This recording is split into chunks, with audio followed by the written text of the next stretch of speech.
Assalamualaikum warahmatullahi wabarakatuh. Halo, selamat pagi pemirsa RCTV. Kembali saya Afif Rifai hadir di hadapan Anda pemirsa di Selamat Pagi Cirebon edisi hari ini Rabu 17 Juni 2015. Pemirsa, topik kita di pagi ini yakni reorientasi fungsi dan peran partai politik pemirsa. Nanti akan kita perbincangkan di pagi ini tentang bagaimana sih idealnya fungsi partai politik dan juga bagaimana sih partai politik melakukan ideologisasi terutama ke pengurus kemudian juga ke kadernya yang belakangan ini semakin sepi pemirsa dari hal-hal yang tadi saya sebutkan. Dan juga bagaimana harusnya atau sejatinya partai politik di tengah persoalan masyarakat yang sekarang persoalan masyarakat begitu banyak sekali. Salah satunya tentang persoalan TKI misalnya. Nah, apakah partai politik ada ya terhadap hal-hal demikian dan juga mengapa juga partai politik ada ketika adanya ketika jelang pilkada misalnya, kemudian juga hanya menempelkan gambar calon wali kota, bupati, gubernur dan seterusnya. Hal-hal semacam itu yang akan kita bedah di edisi kali ini pemirsa. Nah, untuk mengurai apa yang tadi saya sampaikan bersama saya di pagi ini, saya sudah hadirkan ini keduanya pemirsa mantan aktivis mahasiswa. Satu mantan aktivis mahasiswa dari Cirebon, satunya mantan aktivis mahasiswa dari Bandung pemirsa. Aktif menulis juga di berbagai media massa. Nah, komentar-komentarnya juga sering menghiasi di media massa juga pemirsa. Nah, saya kenalkan dulu ke pemirsa. Yang pertama ada Bang Umar S. Klau ya, Direktur Human Institute Cirebon. Selamat pagi Bang Umar, Assalamualaikum. Waalaikumsalam warahmatullahi wabarakatuh. Apa kabarnya Bang Umar? Alhamdulillah. Lama tak jumpa ini. Jauh di mata, dekat di hati. Oh iya. Apa tuh? Oh iya. Lagi Silakan duduk zamannya. Lagi zamannya. Dan berikutnya pemirsa, ada Mas Samsudin Kadir ya, penulis esai politik dan analis politik. Assalamualaikum Mas Kadir. Apa kabarnya juga nih? Iya, silakan duduk Mas Kadir. Mas Kadir, hari-hari ini apa yang sedang dikerjakan nih? Ya, santai saja sebetulnya. Sedang menunggu wakil wali kota yang baru. Wakil wali kota yang Sambil baru. menulis juga ya? Sambil menulis. Bang ya. Umar hari-hari ini? Ya, seperti biasa, ngurus keluarga, cari rezeki. Sambil menyelesaikan pasca sarjana. Amin, amin, insya Allah. Ya, sebentar lagi kata Amin, saya insya Allah. Kapan Doain. bisa selesai nih? Ya, secepatnya lah. Secepatnya. Berharap sih begitu. Oke, terima kasih ya sudah pada hadir di Selamat Pagi Cirebon. Ya, pemirsa nanti Anda bisa berinteraktif langsung di line telepon 0231482138 atau nanti Anda bisa mengirimkan opini Anda, pendapat Anda, komentar Anda lewat pesan pendek atau SMS ke nomor yang tertera di layar kaca Anda pemirsa. Pemirsa di rumah jangan kemana-mana, kami akan segera kembali sesaat lagi.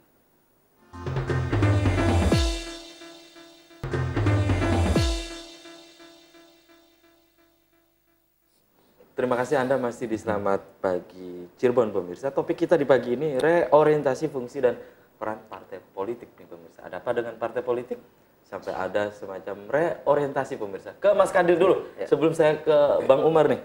Mas Kadir, fungsi partai politik belakangan ini sungguh memprihatinkan terutama pasca reformasi. Pendapat Anda? Iya, perubahan undang-undang dari Undang-Undang Nomor 2 Tahun 2008 kemudian menjadi 2011 itu sebetulnya juga sebagai refleksi kita sekaligus evaluasi terhadap perjalanan partai politik dari awal-awal reformasi kemudian sehingga masa transisi gitu. Nah, banyak hal yang dikoreksi misalnya ketika kemudian parpol hanya berfungsi sebagai sarana tiket legal untuk menjadi pejabat publik Iya, gitu. Semisal anggota dewan gitu Anggota ya. dewan, capres dan segala macam dan seterusnya begitu, baik tingkat kemudian pemimpin tingkat daerah, provinsi dan seterusnya gitu. Nah, kemudian publik melihat ini ada tujuan, ada apa namanya fungsi asli yang kemudian dinegasikan begitu, dinihilisasi. Fungsi asli menurut Anda tergerus gitu dalam hal ini? Iya, contoh misalnya terkadang kalau misalnya kita lihat pencalonan wali kota, gubernur segala macam, kerap partai politik selalu mengambil tokoh di luar partai politik. Begitu juga dalam pencalekan misalnya. Itu kan sah-sah saja sebetulnya. Betul, itu sah-sah saja. Tetapi menurut Anda ada hal lain apa? Publik membaca ini menunjukkan bahwa partai politik gagal mengkader apa namanya anggotanya untuk menjadi calon para pemimpin. Ketika kemudian ini gagal ya sah-sah saja publik untuk mengatakan memang partai politik tidak punya fungsi yang maksimum untuk mengkader para anggotanya. Iya, fungsi partai politik dalam hal ini gagal untuk melakukan pengkaderan. Bang Umar, menurut Anda? Plus minus fungsi dan peran partai politik ya. baik dalam skala penyelenggaraan pemerintahan secara nasional maupun lokal. Ke lokal. Saya melihat begini, jadi ada ketimpangan di sini. Ada ketimpangan. Anda sebut ketimpangan. Karena setidaknya ada 3 komponen dasar. Hadirnya partai politik itu kan dalam kerangka. Pertama, ya dia sebagai pejuang aspirasi rakyat. Pejuang, ya, menjadi lini penghubung lah. Dia sebagai wadah pendidikan politik kepada masyarakat. Dan dia dalam kerangka mempersiapkan calon-calon pemimpin yang handal itu di masa depan. politik, kan seperti itu. Saya melihat mereka terlalu maju dan salah menafsirkan. Terutama di konteksnya itu adalah mempersiapkan calon pemimpin yang handal. Salah gitu. menafsirkan. Salah menafsirkan. Nah ini tadi itu perlu ada semacam model revitalisasi. Nah, cara pandang mereka terhadap aspek ketiga ini, gitu kan? Jadi mereka kemudian melihat sangat kerdil ya, bahwa posisi mereka yang mungkin dalam tanda kutip seolah-olah sebagai raja yang tidak bisa dikendalikan oleh siapapun. Dan mereka dengan bebas, dengan leluasa, ya kan, memanfaatkan kesempatan itu, mohon maaf, mungkin hanya untuk kepentingan yang sangat-sangat miskin, terhadap, sangat sempit, gitu ya? Sangat sempit. Terhadap yang namanya moral politik atau moral apalagi etika kepemimpinan di negeri ini gitu. Jadi seolah-olah partai politik itu disempitkan perannya seolah-olah hanya untuk sarana merebut kekuasaan. Hal yang lain tidak terpikirkan menurut Anda? Saya lihat selama ini jauh ya. Jauh dari yang kita kehendaki atau yang diharapkan oleh publik. Tadi itu. Anda bisa menyebutkan hal yang jauh itu misalnya ya. Pak? Kaderisasi partai sampai hari ini saya lihat ya memang tidak semua partai ya. Ideologisasi ada juga yang betul saya lihat hampir pasti partai-partai kita sangat jauh ya dari identitas mereka. Mereka sebetulnya membawa warna ideologi apa, ya kan? Ada yang mengatasnamakan ideologi remang-remang. Ada yang mengatasnamakan partai agama, ada yang mengatasnamakan diri sebagai partai nasionalis. Ada juga yang mungkin abal-abal gitu kan, ideologinya apa gitu kan. Tapi saya begini ya, kalau dalam bingkai NKRI, saya pikir sejatinya semua partai itu kita harusnya berpatron kepada konsensus nasional kita. Kita punya Undang-Undang 45, kita punya Pancasila, kan seperti itu. Jadi semua partai itu hakikatnya adalah nasionalis, religius. Hakikatnya kan seperti itu. Walaupun dibungkus dalam baju yang berbeda. Tapi praktisnya, pada prakteknya saya lihat mereka seperti tidak punya orientasi ideologi yang jelas. Tidak punya orientasi ideologi yang jelas. Yang jelas, iya. Sehingga pada praktiknya tadi itu, dalam hal kaderisasi, dalam hal memilih calon pemimpin bangsa, itu seperti asal comot gitu kan, asal diambil. Karena tadi yang disampaikan oleh saudara kita, gitu kan. Disinilah soal kesiapan partai, ya kan, yang diamanatkan oleh undang-undang sebagai wahana pembelajaran politik, ya kan, sebagai wahana memperjuangkan aspirasi rakyat, kemudian menjadi wahana menyiapkan kader pemimpin yang handal. Ternyata mereka tidak cukup siap. Tidak cukup siap. Nah, ini adalah persoalan bangsa yang saya pikir tidak sederhana. Mas Kadir, apakah juga ini sebenarnya apa yang tadi kita obrolkan di awalnya di prolog? Ketua ataupun pengurus partai politik, kader-kader partai politik itu sebenarnya mereka sadar tidak sih gitu? Karena menurut Buya Syafi'i Ma'arif gitu ya, bahwa politisi kita sekarang, Buya menyebutnya dengan politisi mata rabun. Ada juga Buya menyebut bahwa, kata Buya Syafi'i Ma'arif, politisi kita itu tidak berpikir lebar selebar halaman rumahnya gitu. Ada yang berpendapat seperti itu. Mas Kadir, sebenarnya mereka sadar nggak sih gitu tentang ideologisasi mereka gitu? Yang tadi disampaikan oleh Bang Umar itu. Mereka jadi ideologinya nggak jelas gitu. Ya sebagai teori, saya yakin mereka lebih paham dari apa yang kita bicarakan pagi ini. Karena mereka secara teori. Ya, secara pengetahuan ya semua orang paham gitu ya. Cuman ketika pengetahuan tidak membentuk karakter, menjadi kepribadian, maka praktek politik tidak menunjukkan apa yang kita bincangkan begitu. Nah, karena itu sejak awal pasca reformasi banyak sekali tokoh, pengamat, cendekiawan seterusnya yang mengkritik bukan saja partai politiknya gitu, tapi juga tokoh-tokoh dalam partai politik yang punya kekuatan patron, maksudnya punya pengaruh besar di partai politik begitu. Ketika kemudian mereka gagal untuk melakukan proses regenerasi, maka sebetulnya problemnya bukan saja di pengurus partainya, tapi juga di elit tingkat tingginya begitu ya. Nasional misalnya. Iya, nasionalnya. Dalam contoh sederhana misalnya, ketika partai politik tidak melakukan proses regenerasi dalam pucuk pimpinan, maka ini bagi saya bukan sekedar kegagalan parpol untuk melakukan regenerasi, tapi juga memberikan contoh yang kurang kurang elegan bagi generasi muda untuk tampil di muka umum. Jadi yang muda-muda jadi ragu, masih ada yang tua begitu. Sampai ada dan ini yang terjadi kan demikian Mas Kadir. Nah itu yang terjadi saat ini. Memang harus dikoreksi juga. Ini juga ada gagalnya generasi muda untuk menampilkan diri sebagai orang yang layak dipilih, tapi juga sebagai kritik untuk orang tua yang terus-menerus untuk mengambil kesempatan ini. Betul ada kesempatan dan secara konstitusional itu tidak salah. Tapi secara kultur politik ini justru membebani generasi muda. Generasi yang akan datang. Yang tidak mau tampil jadinya, tidak beri peluang gitu. Iya, oke, tahan dulu Mas Kadir, dan silakan bagi Anda pemirsa RCTV yang ingin memberikan interaktif langsung, bisa Anda sampaikan di 0231482138 atau Anda bisa memberikan pendapat Anda, komentar Anda lewat pesan pendek atau SMS ke nomor yang tertera di layar kaca Anda pemirsa. Topik kita di pagi ini, reorientasi fungsi dan peran partai politik. Kembali ke Bang Umar ya. Tadi ideologi remang-remang, ideologi samar-samar. Tidak, arahnya tidak jelas. Iya. Bahwa ini partai ini sebenarnya kemana sih? Partai ini sebenarnya kemana? Semua seakan-akan menjadi lebur. Nah, seperti yang saya pernah obrolkan dengan Mas Kadir juga nih di beberapa kesempatan. Jangan-jangan politisi kita, kemudian juga kader-kadernya, mereka tidak paham. Apa sih sebetulnya pemikiran besar, ide-ide besar dari Bung Karno misalnya, Nasir misalnya. Namun tahan dulu, sudah ada pemirsa yang interaktif. Halo. Halo, selamat pagi Cirebon. Selamat pagi Cirebon. Ya, dengan siapa di mana Bapak? Dengan Bapak Abdullah di Indramayu. Pak Abdullah di Indramayu. Ya silakan apa yang Anda sampaikan Pak Abdullah di Indramayu. Ya tadi apa yang sudah saya amati, apa yang sudah dijelaskan oleh Bapak Umar dan Pak Belah. Mas Kadir. Iya. Jadi proses politik dalam pencetakan seorang pemimpin ini salah kaprah ketika juga masyarakat yang sekarang ketika memilih pemimpin itu sopo sing ana duite. Siapa sing ana duite? Iya. Dari mulai pilwu, pileg apa semua juga dimarahi. NPWP aja Pak Abdullah. Iya, betul. Nomor pira? Nomor Wani pira. Wani Piro. Wani Piro. Iya, Jadi sekarang hubungan antara rakyat dengan seorang calon pemimpin adalah hubungan transaksional yang diperani oleh orang-orang tertentu. Akhirnya yang mampu saja yang menjadi seorang pemimpin. Tidak memandang itu siapa, keintelektualannya, kemampuannya untuk berbuat untuk rakyat apa, nggak ada.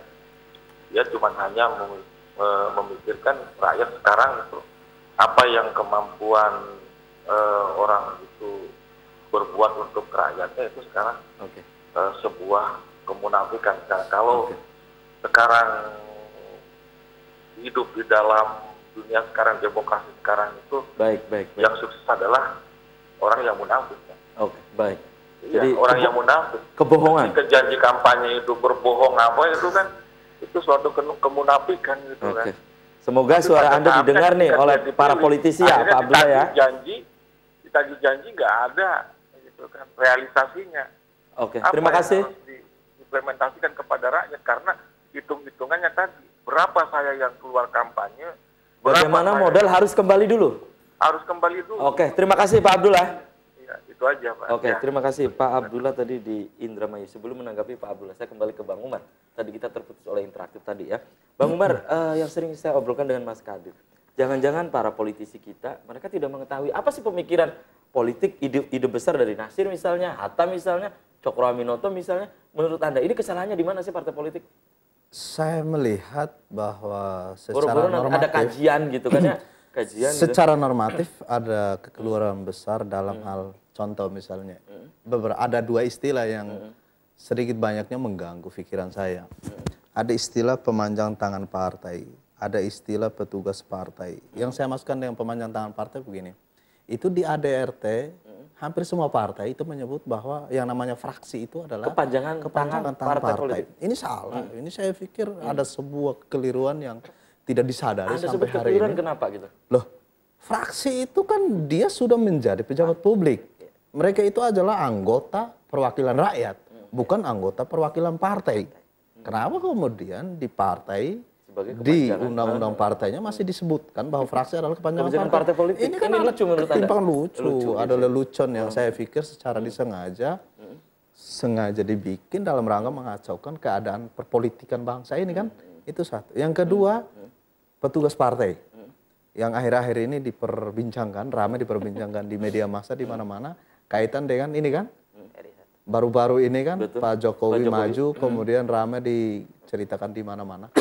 Dan memang betul bahwa memang yang terjadi doktrin yang dihujamkan ke pemikiran dan hati para kader partai itu bahwa apakah dia itu kader biasa, masyarakat biasa, apakah dia pejabat publik, dianggap adalah petugas partai. Ini adalah kekeliruan besar yang selama ini dilegitimasi oleh undang-undang partai, oleh aturan, oleh ADRT partai. Ini harus disadarin gitu. Sehingga kemudian tadi kembali kepada pemikiran-pemikiran besar para pendiri bangsa, apakah itu Muhammad Hatta, apakah itu Bung Karno, apakah itu Nasir dan segala macam, itu dilupakan, terkubur.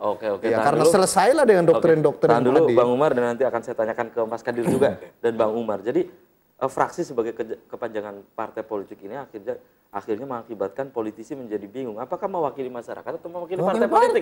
Oke, tahan dulu, dan pemirsa RCTV di rumah jangan kemana-mana. Kami akan segera kembali. Tetap di Selamat Pagi Cirebon.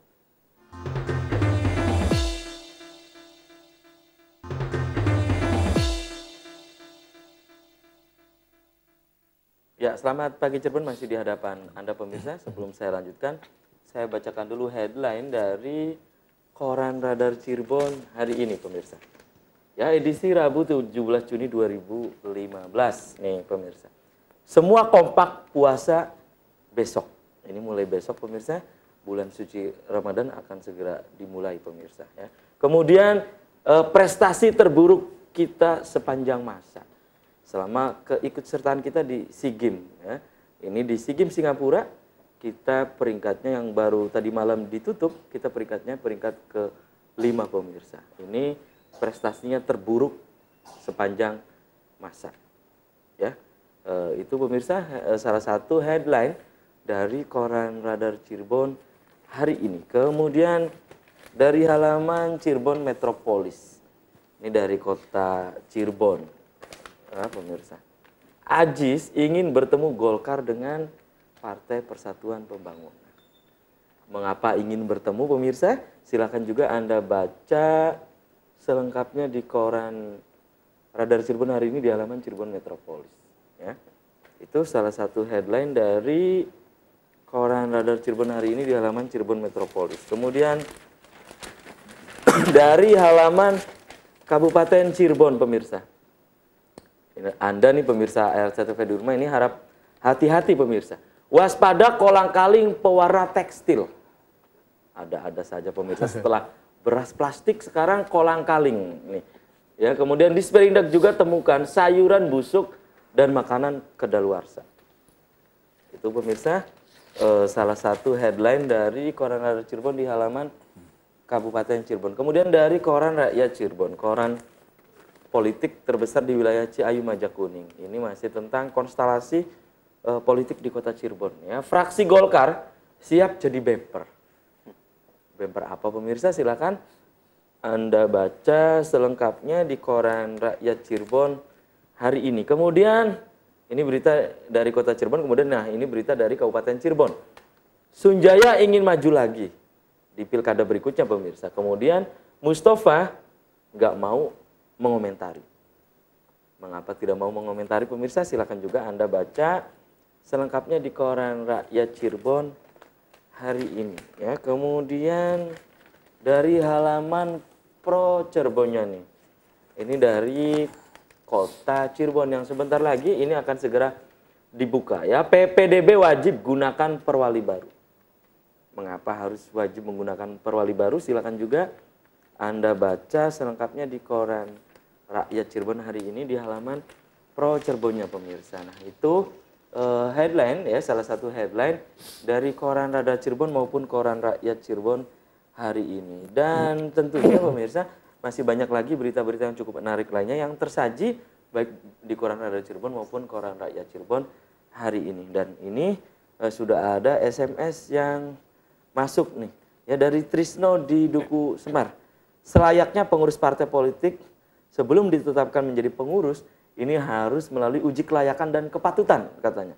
Sehingga ketika disiapkan untuk menjadi calon legislatif maupun eksekutif benar-benar sudah layak. Ya, itu.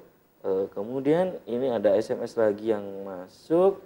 Buset, dengan orang-orang partai yang katanya mewakili rakyat tapi tak pernah lapor kepada rakyat. Apaan tuh katanya? Tidak pernah lapor ke rakyat. Nah, pemirsa silakan bagi Anda yang ingin berinteraksi langsung maupun Anda ingin memberikan komentar Anda lewat pesan pendek, silakan Anda sampaikan di nomor yang tertera di layar kaca Anda pemirsa. Kembali ke Bang Umar ya, sebelum saya ke Mas Kadir tadi kita terputus oleh jeda iklan. Ya. Anda sebut tadi ada sesuatu di partai politik. Ya, fungsi partai politik. Menurut Anda apa sih sesuatu itu? Ada something itu? Tadi, jadi saya melihat kepentingan masyarakat itu disederhanakan, dilokalisasi, ya kan? Seolah-olah apa namanya itu, apa yang menjadi kepentingan partai itu adalah kepentingan publik. Nah, ini kan problem, gitu kan? Sehingga pada prakteknya tadi terjadi yang disebut dengan ya anomali, ya kan? Seolah-olah itu kepentingan publik. Padahal sesungguhnya adalah kepentingan ketua partai. Kepentingan partai lah. Kepentingan anggota partai, ya kan? Kepentingan kelompok sendiri. Ini kan yang terjadi. Karena memang didukung oleh tadi yang saya bilang. Regulasi, baik di internal partainya maupun undang-undangnya gitu kan. Bahwa memang partai itu boleh dibilang superhero, ya kan? Seakan-akan dia begitu. Menjadi superior, dia menjadi seperti bisa mengatur segalanya. Karena mohon maaf tadi, yang saya bilang. Ini kan ada yang... kita akhir-akhir ini kita kan dengar yang disebut dengan revolusi mental. Ini revolusi mental yang ini apa oleh Pak Jokowi itu revolusi mental kayak apa kan seperti itu. Nyatanya pertanyaan kita seorang kepala negara sekalipun katakan Pak Jokowi. Kalau kita bertanya dan dia harus berjawab jujur, dia lebih takut kepada ketua umum partainya atau lebih takut kepada seorang ketua RW? Saya yakin dia akan jawab lebih takut kepada ketua umum partainya. Begitu pun seorang anggota dewan. Oh iya, seorang anggota dewan. Gitu. Ketika ditanya, Anda, ya kan, ketika dihadapkan pada persoalan, Anda akan lebih memilih, ya kan, perintah ketua partaimu atau lebih memilih perintah masyarakat. Dia akan mengatakan akan memilih perintah ketua partainya. Karena takut direkol. Takut di PAW. Takut di PAW. Mas Kadir bisa menambahkan apa? Ini persoalan mental. Bang Umar gitu, silakan. Ya, memang fakta demikian. Selain regulasi yang memungkinkan untuk adanya otoriter partai politik, juga ini juga kultur di internal politik yang tidak membangun kultur mengakomodasi kepentingan publik secara maksimum gitu. Contoh misalnya reses itu kalau kita perhatikan hampir seluruh anggota dewan ketika reses itu yang diundang itu sebetulnya bukan masyarakat. Bukan, tapi tim sukses yang ketika dan mengantarkan dia menjadi dewan gitu. Betul, dan kumpulan partai pengurus. Dan saya sudah hampir seluruh Jawa Barat lah dalam konteks kelokalan kita, termasuk di kota Cirebon. Kalau reses itu misalnya yang diundang itu adalah orang-orang yang dekat, orang-orang yang bisa menyuarakan suara nyaring dari anggota dewan tersebut. Mending digelar reses. Kadang juga ini cuma nanda tangan aja ya. Tanda tangan, legalitas, makan dan seterusnya. Dan dianggap kemudian ini selesai begitu. Itu satu. Yang kedua, yang terpenting lagi ini adalah lagi-lagi kita mengevaluasi sebetulnya sistem internal partai politik yang tidak melakukan proses kaderisasi. Kaderisasi. Saya termasuk yang mengatakan gagal. Kaderisasi. Iya, tahan dulu ini sudah ada pemirsa tidak melakukan proses kaderisasi. Iya, oke, halo. Halo. Ya, Waalaikumsalam. Selamat pagi Cirebon. Selamat pagi, Pip.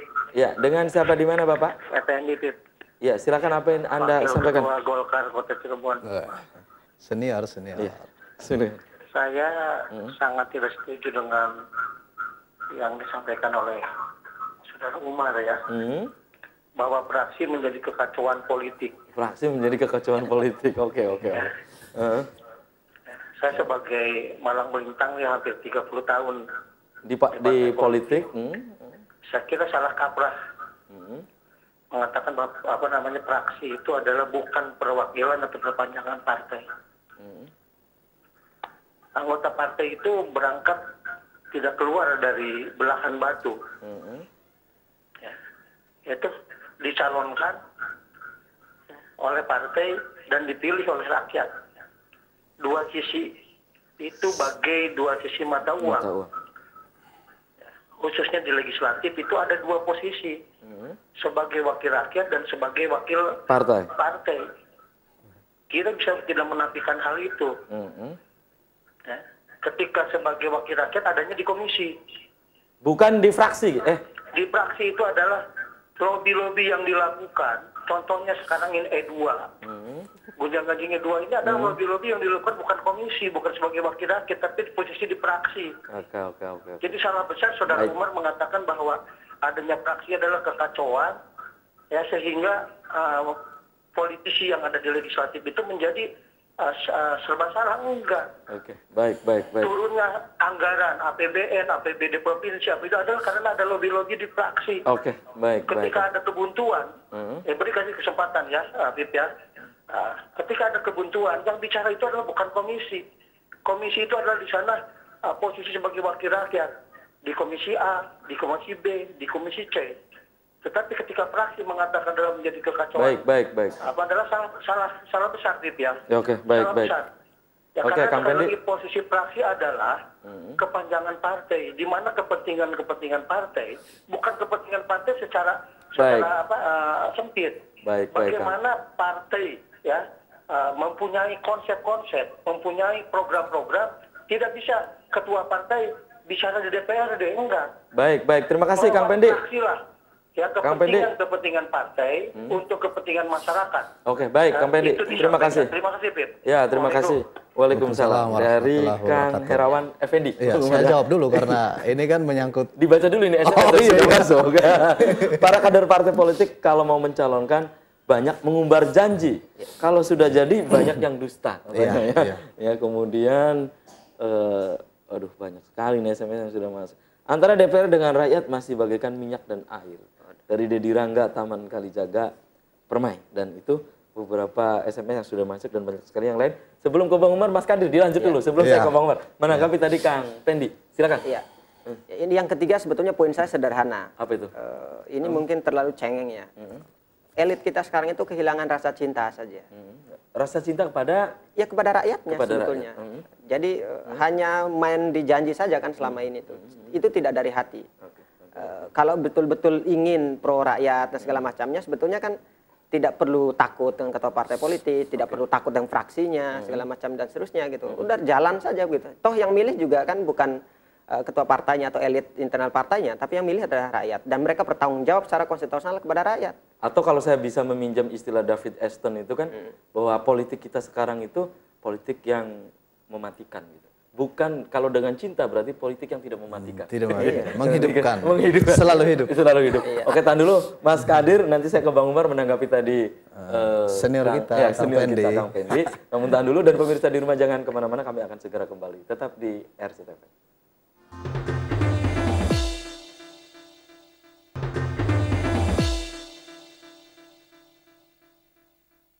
Ya, terima kasih Anda masih di Selamat Pagi Cirebon, pemirsa.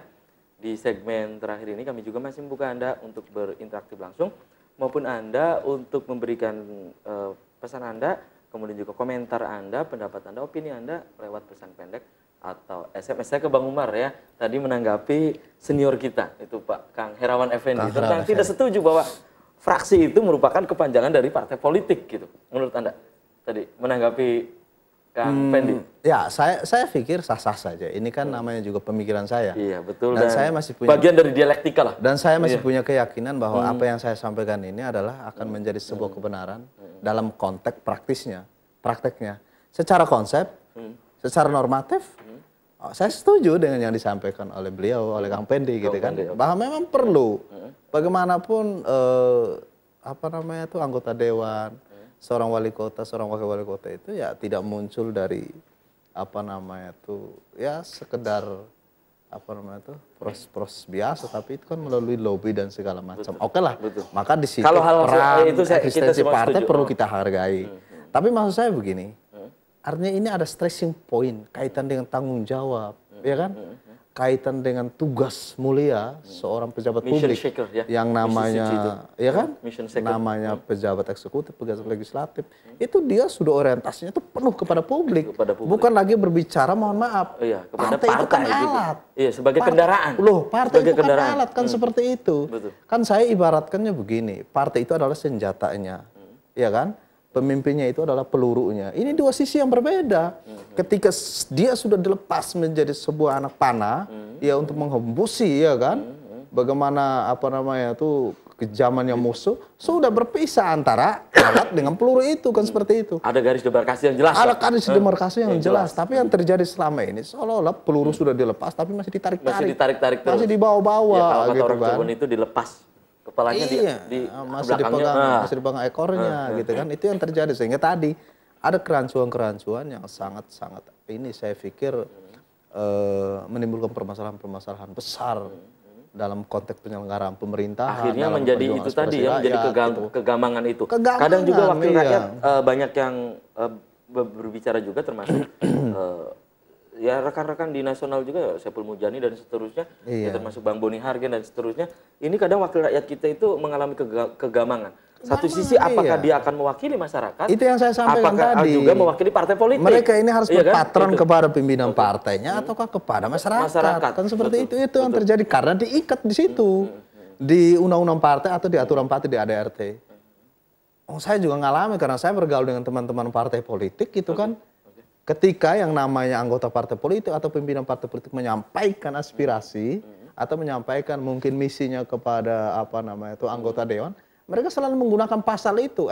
Ente wajib untuk memperjuangkan apa namanya itu aspirasi ini karena ente adalah pemanjang tangan partai. Saya bilang, loh, kok seperti itu bahasanya? Ya, makanya kan ada juga ini sudah terjadi manipulasi-manipulasi. Ada juga yang ditulis dalam buku saya, ini anggota dewan mewakili masyarakat atau mewakili partai politik. Iya, kan begitu, jadi itu. ada persinggungan. Oke, Mas Kadir, menurut Anda yang demikian ya dari partai, peran dan fungsi dari partai politik yang perlu direvitalisasi, sehingga menurut Anda apa yang kita obrolkan nih ini sudah memasuki akhir. Menurut Anda politisi kita tidak mengenal lah apa pemikiran Syahrir, pemikiran politik dari Gus Dur misalnya, Bung Karno, Cak Nur dan seterusnya, sehingga politisi kita, anggota dewan kita, politisi instan yang saya sering sebut politisi cepat saji gitu. Iya. Kata kuncinya menurut saya sebetulnya karena bangsa ini itu kehilangan ideolognya. Kehilangan ideolognya. Jadi pemikir utama bangsa ini sekarang ini siapa sih sebetulnya? Thinkernya. Kita nggak punya. Dulu berbeda dulu.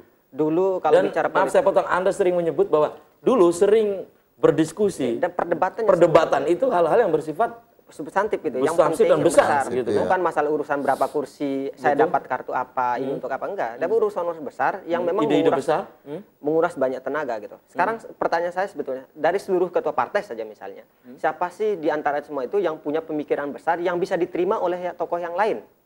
Itu jarang sekali.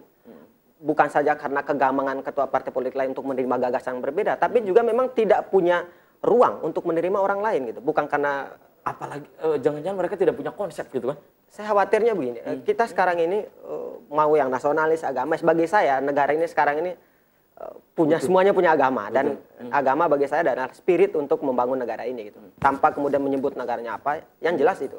Kemudian yang kedua, lagi-lagi kata kunci kedua menurut saya selain tokoh tadi, ini sebetulnya kultur di partai politik lagi-lagi. Di partai politik itu apa sih agendanya gitu? Ada nggak misalnya agenda proses kaderisasi yang betul rigid, yang dievaluasi secara maksimum, sehingga kemudian kualitas atau output dari kaderisasi politik terlihat dengan baik. Jangan sampai rekrutmen kader partai itu hanya dilakukan 3 bulan atau 6 bulan sebelum partai politik mendaftarkan diri ke KPU. Ini kan luar tidak biasa. ada yang kontinu melakukan kaderisasi, ideologisasi. Gitu. Padahal mengkader pemimpin itu adalah bekerja bersama calon pemimpin selama 24 jam. Jadi yang membedakan itu hanya kaos ketika jelang pilkada gitu kan? Itu dia, yang hanya simbolik yang variabel yang menurut saya itu tidak penting bagi masyarakat gitu. Makanya selama ini menurut saya kritik kita kepada partai politik jangan lagi-lagi mengkader banyak jumlah orang, tapi mengkaderlah para pemimpin yang patut dipilih oleh publik gitu. Itu yang ketiga. Yang keempat menurut saya yang penting lagi ini, partai politik sekarang jangan sibuk lah dalam konteks kota misalnya menurut saya jangan sibuk lah sekarang dengan E2 kemudian nanti udah. Siapa saja lah, masyarakat sebetulnya tidak nunggu lama-lama gitu. Karena siapapun wakil wali kota, masyarakat nggak ada urusan. Nggak ada urusannya. Bang Umar, muara dari apa yang kita obrolkan, sangat sepi sekali, kering sekali partai politik melakukan kajian-kajian, melakukan advokasi apalagi, kemudian juga boro-boro tadi apa yang disampaikan oleh Mas Kadir, mengenal pemikiran-pemikiran politik dari tokoh-tokoh besar kita gitu, apalagi nanti baca-baca buku yang lain ya, pemikiran-pemikiran politik yang lain, David Aston, Robert Dahl dan seterusnya boro-boro ke situ. Menurut Anda jadi mengakibatkan Anda sebut tadi Mas Kadir sebut politisi cepat saji, politisi instan, kemudian juga kalau Buya Syafi'i Ma'arif menyebut politisi mata rabun gitu. Menurut Anda? Iya, saya pikir itu adalah fenomena yang sangat-sangat real dan bisa dilihat oleh masyarakat tukang beca sekalipun. Oh iya, mereka tahu, mereka paham betul hari ini tidak ada yang bisa ditutupin. Apa yang dilakukan di atas sana dengan cepat sekali masyarakat sekelas tukang beca sekalipun tahu. Sudah memahami gitu ya. Jadi saya pikir apa ya sudah saatnya kita ini atau para elit utamanya itu harus mengevaluasi diri. Iya kan? Malulah, ya kan? Terutama kepada diri sendiri. Budaya malu positif. Oh iya, budaya malu positif. Iya. Budaya malu positif. Iya kan? Perlu ada evaluasi secara total gitu kan, baik secara individu maupun secara keorganisasian gitu kan. Marilah, artinya bagaimana berpikir untuk menatapkan masa depan bangsa, ya kan, masa depan masyarakat ini. Ya hindarilah tadi kan, yang namanya persenggokolan, konspirasi, ya kan. Karena memang yang terjadi selama ini saya lihat sangat-sangat apa ya yang namanya kamuflatif. Iya, kita berbicara kepentingan rakyat sementara kepentingan rakyat yang mana, ya kan? Kita berbicara masalah bangsa yang mana, gitu kan? Sejatinya saya melihat selama ini kepentingan partainya, masalah partainya yang selalu dibesar-besarkan, yang selalu ditonjolkan. Iya. Kemudian di apa namanya itu labelin seolah-olah ini adalah publik. Kepentingan publik, ini adalah kepentingan bangsa. Jadi masyarakat pun akhirnya paham begini. Jangan-jangan ketika ada persoalan sehari-hari, masih jauh dari pemilu legislatif misalnya atau pilkada, ada persoalan di masyarakat, semua itu diam. Ketika jelang beberapa bulan lagi jelang pilkada, pemilu legislatif, semua orang sakit pun sampai ditengok gitu kan. Masyarakat pun akhirnya paham begini Mas Umar. Wah ini sih mau nyalon aja, anak perlu ya kan begitu. Tapi sehari-hari itu tidak ada sama sekali hal yang tadi kita obrolkan. Jadi ada istilah begini, jadi kalau menjelang semacam itulah perhelatan politik, apakah itu pemilihan kepala daerah atau pemilihan legislatif, itu semuanya itu menjelma sebagai malaikat. Wah luar biasa. Itu yang disebut dengan mendadak politisi itu. Iya, menjelma sebagai malaikat yang muncul terang-terangan gitu kan. Seakan-akan jadi mesia lah. Tapi setelah itu entah kemana malaikatnya. Kalau sudah jadi ya setelah jadi entah kemana gitu kan. Selesai, kan. Kita tidak menyebut mereka setan. Tapi setelah itu entah kemana malaikatnya gitu. Itu yang terjadi gitu. Iya, dan ini fakta politik. Tanpa diundang pun datang. Tanpa diundang datang. Orang hajatan pun datang. Membawa solusi, membawa jawaban atas semua permasalahan rakyat. Tidak diundang di hajatan. Entah kemana. Ya Bang Umar. Tidak diundang di hajatan. Mereka sampai datang. Iya, datang dan nggak pulang-pulang. Sebelum mendapatkan jawaban. Dan kalau saya dukung Anda, baru dia pulang. Dan ini sudah ada SMS lagi nih, selamat pagi Cirebon dari Kang Afan di Pamengkang. Zaman sekarang pemimpin yang abdi rakyat itu sudah limit edition. Mau sampai kapan ini terjadi gitu. Dan berikutnya, waduh, SMS-nya banyak sekali nih ya. SMS lagi yang masuk nih pemirsa. Ayo kita satukan partai politik untuk membangun negara ini agar maju. Dan apa ini, Deming di Majalengka, Kecamatan Rajagalu, Desa Ciborelang. Ya, ini dari Rajagalu. Kemudian juga ini yang masuk lagi SMS. Enaknya DPR itu Dewan Perwakilan Rakyat, enaknya diganti saja jadi DPP. Dewan Perwakilan Partai. Alasan lebih dikedepankan kepentingan partai ketimbang kepentingan rakyat. Dari Putra di Losari. Ya. Dewan Perwakilan Partai. Iya, dan berikutnya ini juga ada SMS lagi yang masuk. Karena terkesan tim sukses itu lebih dikenal ketimbang dewan terpilih di dapil tersebut. Dari Dedi Rangga, Taman Kalijaga, Permai. Ke Mas Kadir lagi, Mas Kadir, menurut Anda ini kan kata tadi Mas Umar, Bang Umar, bahwa ini adalah bisa dibilang dalam tanda kutip lonceng peringatlah untuk partai politik. Ke depan idealnya harus seperti apa? Iya, lagi-lagi sebetulnya kan di undang-undang yang terbaru itu ada baiknya ada buruknya begitu.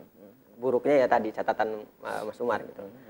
Tapi kelebihannya adalah bahwa partai politik lagi-lagi betul-betul diposisikan sebagai otoritas penuh dalam menentukan kebijakan publik negara ini menurut saya begitu ya. Karena ujung-ujungnya kan partai politik juga, walaupun mereka bukan bagian dari negara yang punya wewenang penting, tapi mereka punya urusan untuk itu. Nah, karena itu catatan saya ya, partai politik memang lagi-lagi harus memperkuat kaderisasi.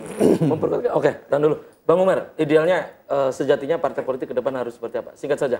Singkat saja. Jadi saya ingat bahwa